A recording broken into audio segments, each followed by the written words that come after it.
Welcome back to the shop this evening. Well, there it is after a long day of transferring this saw from my hangar to here and the saw that was there back up to the hangar, plus all the vehicles. Had to disassemble it in each case to load it into the truck. So now it's here, and this big Jeasley 12-inch wheel slows it down enough to make it a metal saw, but makes it dangerous with your hands and fingers nearby. So the next project is a cover for that stand.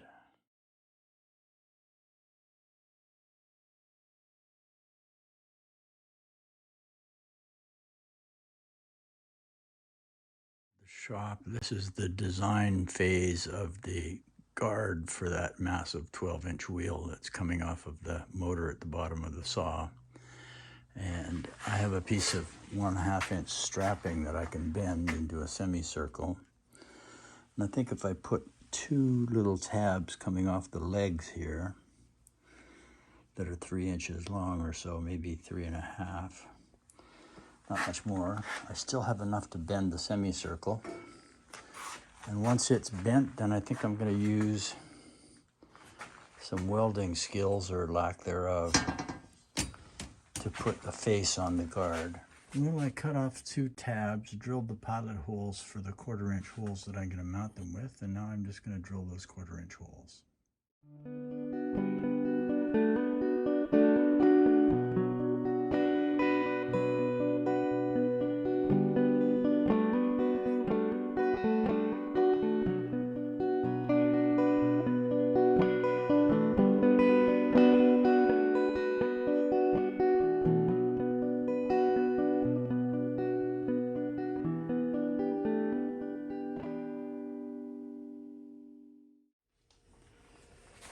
Well, so using this angle finder, I can determine that that the saw is functionally level, at least the plate. The bed is also, to all intents and purposes, functionally level. So if I mount these tabs where I've marked them, and then level the tab,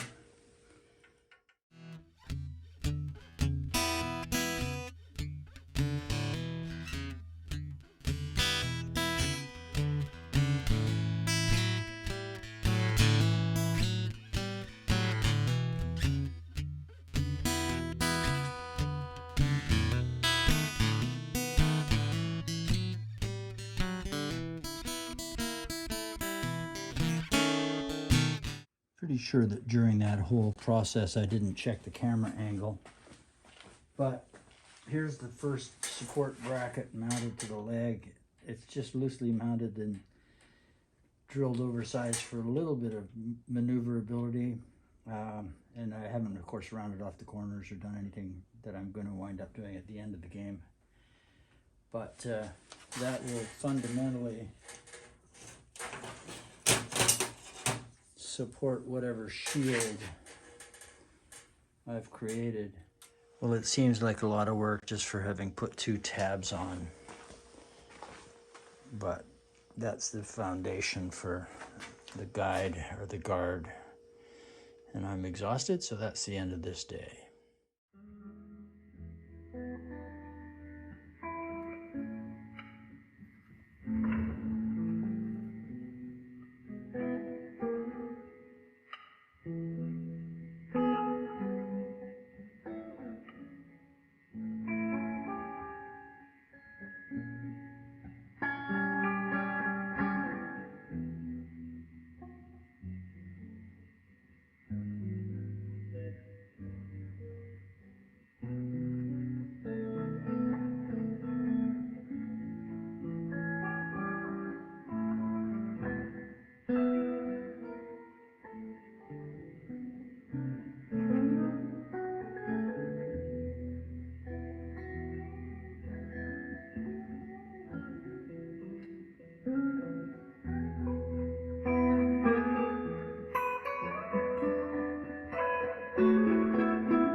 basic layout. I wish I had cut 3 holes on each side, give it a little bit of adjustability. But I think if I cut a 13-inch radius on the sheet metal, going out to 13 and a half, then I'll be able to bend in tabs, or possibly even bend out tabs, but I think I'm gonna cut to certain distances, just maybe I don't know, 3/8 of an inch or something, and bend these tabs inwards. Then I'll have something to tack weld onto.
Right, well, that's an afternoon's work, and all I now have to do is use my new saw or nibbler or whatever we want to call it.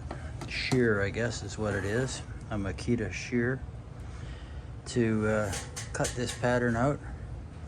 Double check the measurements before I do so, and then I think I'm going to spot weld it. There's a spot welder down in the drawer down there. And I think I'm going to spot weld these things in. I think it'll reach. I'm going to hammer them out a little bit. But yeah, I'm pretty sure this is going to wind up. And I'm going to put a piece of rubber molding on this back edge. And I think that'll be good. See you tomorrow.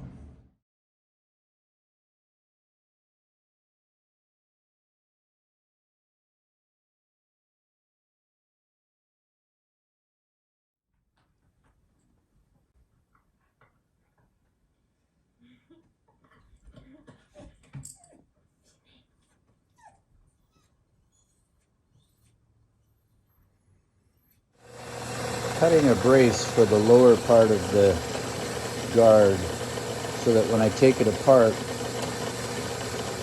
it stays in the same relative position of separation.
Well, I think it all fits. It's skewed at the bottom, which is exactly what I expected. I don't think I can weld it the way I had intended to weld it with the spot welder, because I'll never be able to get it to fit to the curves properly. And I have to take this whole assembly apart because I'm going to wind up punching these tabs and then tack welding or spot welding each one. And that's going to do it, I hope. I'll be back.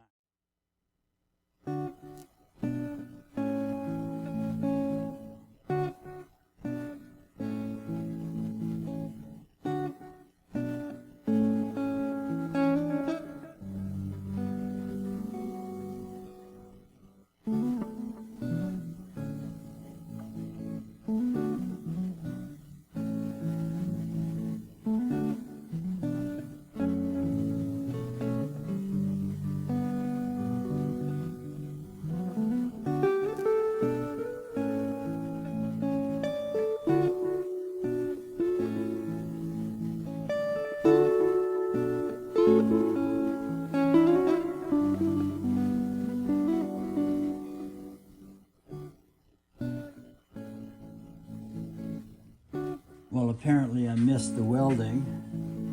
I'm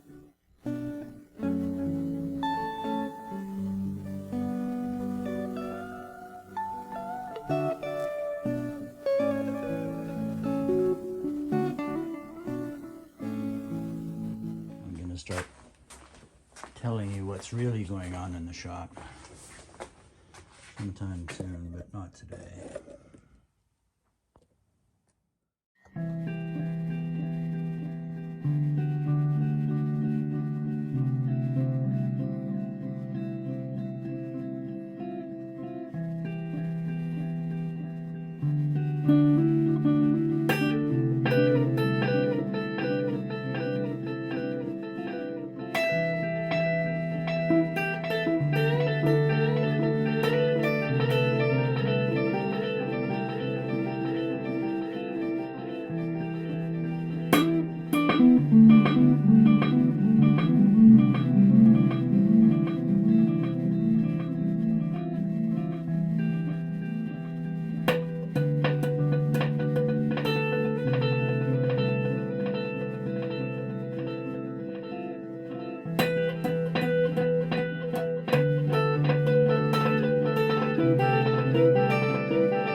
Well, it's rudimentary, but in theory, it works. So it's rubbing somewhere. When I first fired it up, I thought it was rubbing. But that's just the normal saw noise. So it's done. It's much safer. Thanks for watching.